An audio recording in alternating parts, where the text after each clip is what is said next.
రోహిణి అంటే ఎలిమినేట్ అవుతుందని బయట టాక్ నడుస్తుంది, మీరేమంటారు? ఎలిమినేట్ అవుతుందండి. ఒకటే కారణం, రోహిణికి ఏమి నెగిటివిటీ లేదు హౌస్లో ఖచ్చితంగా చెప్పగలను. కొన్ని డేస్ ఆమె పర్ఫార్మెన్స్ కనబడలేదేమో కానీ లాస్ట్ పీక్ డేస్ లో మటుకి శివంగి అయిపోయింది. ఆల్రెడీ కప్పు గెలిచినంత ఆనందాన్ని జనాలకు ఇచ్చేసింది కాబట్టి ఆవిడ ఎలిమినేషన్ ఏమీ బాధపడవసరం. ఆల్రెడీ ప్రజల మనసును దోచుకుంది. ఒకటే మైనస్, ఆవిడ ఎలిమినేట్ అవడానికి గల ఏకైక కారణం ఏంటంటే మోర్ దెన్ టైమ్స్ నామినేషన్ లోకి రాలేదు. అదొక్కటే mistake. More than times nomination లోకి వచ్చినట్లయితే రోహిణికి బజ్ ఉండేది, హ్యాష్ ట్యాగ్ విలువ ఉండేది, ఈ రోజున ఎలిమినేషన్ అయ్యే ఛాన్స్ ఉండేది కాదు.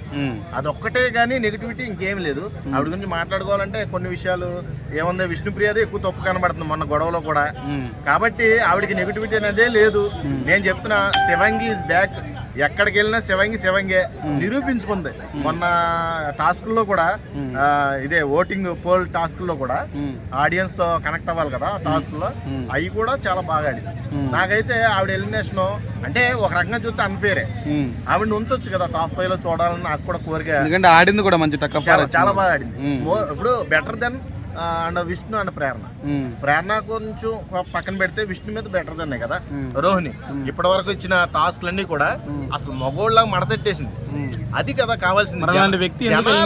అదే చెప్తున్నాను కదా, ఇప్పుడు పర్టికులర్ గా ఎవరో ఒక కేటగిరీకి వచ్చిన తర్వాత ఎంత మంచి సినిమా తీసినా కానీ కొత్త హీరోవే పాత హీరో అన్నట్టు ఉంది కథ. అర్థమైందా? ఇక్కడ ఏంటంటే పాయింట్ అర్థం చేసుకోవాలి. వీళ్ళకి బజ్ ఉంది, ఆల్రెడీ ఫస్ట్ నుంచి ఉన్నారు, మోర్ దెన్ టైం నామినేషన్ లోకి వెళ్ళారు, సేవ్ అవుతూ వచ్చారు. కానీ ఒకసారి వెళ్ళింది నామినేషన్ లోకి పెద్ద బజ్ లేదు. అదొక్కటే రీజన్, ఇంకా అంతకుమించి లేదు. అదే కొత్త హీరోకి పాత హీరోకి ఉన్న కంపేర్ చేసిన అంతే. ఇప్పుడు ఒక రకంగా చూస్తే డబుల్ ఎలిమినేషన్ ఉంది, రేపు విష్ణుప్రియ మేడం వచ్చేస్తుంది, ఖచ్చితంగా ఉంటది. అంటే విష్ణుప్రియ నువ్వు కరెక్ట్ గా ఎలా చెప్తావు, నేను కూడా అదే అన్నాను. 9.3% నబీల్ ఓట్లో ఉంటే 9.2 లో ప్రేరణ ఉంది, 9.0% ఓటింగ్ తో విష్ణుప్రియ ఉంది. దీన్ని బట్టి ఎవరు ఎలిమినేట్ అవుతారో ఆల్మోస్ట్ అందరికి తెలుసు. కానీ తారుమారు అయ్యే ఛాన్సెస్ కూడా ఎక్కువ ఉన్నాయి. టాప్ 5 కాదు టాప్ 6 పెట్టే అవకాశం ఉంది. కాబట్టి టాప్ 6 పెడితే ఖచ్చితంగా అవినాష్ అనేవాడు నిలబడలేడు అక్కడ. కాబట్టి డబుల్ ఎలిమినేషన్ ఆపకుండా ఉండాలంటే ఒక 10% ఛాన్స్ ఉంది. ఖచ్చితంగా డబుల్ ఎలిమినేషన్ అయితే ఉంది. దాంట్లో వీళ్ళ ముగ్గురులో అయితే నాకు తెలిసి విష్ణుప్రియ వస్తుంది. ఓటింగ్ ప్రకారం కంటెండర్ రేస్ లో టాప్ 5 లోకి అవినాష్ వెళ్ళకపోయి ఉంటే ఇది ఎలిమినేట్ అయ్యేవాడు.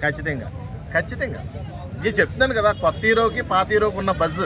వాళ్ళు ఆల్రెడీ మధ్యలో వచ్చిన వాళ్ళు మోర్ దెన్ టైం నామినేషన్లోకి వెళ్ళలేదు. ఆల్రెడీ ఎలిమినేట్ అయినోడిని ఎవిక్షన్ షీల్డ్ ఇచ్చి నబీల్ కాపాడాడు. అర్థమైందా? కాబట్టి కొంచెం మనోడికి కంటెంటర్ అయిన తర్వాత కూడా కొంచెం యాటిట్యూడ్ పెరిగింది.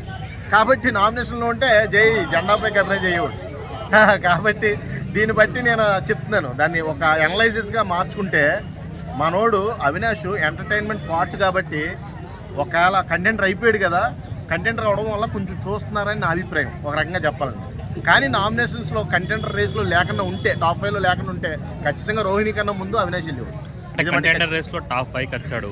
సో దీన్ని అతను యూటిలైజ్ చేసుకుని టాప్ 2కి టాప్ 3కి వెళ్ళే అవకాశం ఉందా, లేకపోతే గదే టాప్ 5 లో ఉంటాడు? ఓకే, మనోడు ఆట తీరు కూడా బాగానే ఉంటుంది. కామెడీ ఒకటే కాదు, మీరు ఆట కూడా చూడండి. కానీ నబీలు, గౌతమ్ అన్న నిఖిల్ వీళ్ళకంటే కొంచెం తక్కువే ఉంటుంది గేమ్ విషయం. ఎందుకంటే వాళ్ళు చాలా అగ్రెసివ్గా ఆడతారు. ఇప్పుడు నబీల్ ఉన్నాడో అందరికంటే బాగా ఆడతాడు, అతని గురించి సరిగ్గా చూపించట్లేదుగా. మనకు అసలు పాజిటివిటీ అనేది క్రియేట్ చేయట్లే. నబీల్ మీద అసలు ఎవడు కూడా పాజిటివ్ క్రియేట్ చేయట్లే.